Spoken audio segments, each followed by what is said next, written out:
What's going on, guys? My name is Oscar Plascencia. I'm from Portland, Oregon. I've been playing drums for about currently 3 years. I started a while back. I played in marching band and jazz band when I was in high school and middle school, but I had to take a break while I was gone for work. I recently picked it up again 3 years ago and haven't stopped ever since.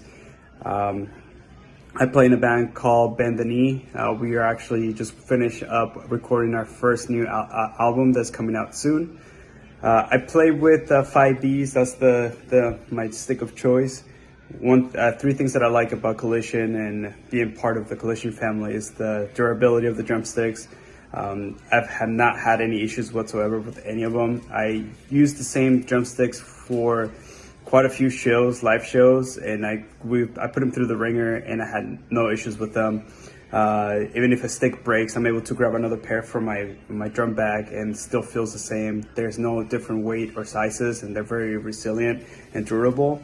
I like how they're equal in weight and size, so it doesn't matter what sticks I mix and match or what I do. They all feel the same, and that's huge for me, and especially with consistency. A thing that I have in the past is grabbing sticks, different sticks that I used to use. They would break easily, and I would grab another stick, and something was off. It was not the same, or the new pair of stick will break right away. But I have not had any issues with Collision, and that's what I'm super happy about and being part of this brand. And definitely recommended, highly recommended. The song you're about to see is me playing live. We performed at Riff House here in Virginia Beach. The song is called Seraphim, and it's coming from our new album. It should be out soon, so stay on the lookout. So it's with the Bend the Knee, a song called Seraphim. And I hope you guys enjoy it. Peace.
Thank y'all so fucking much.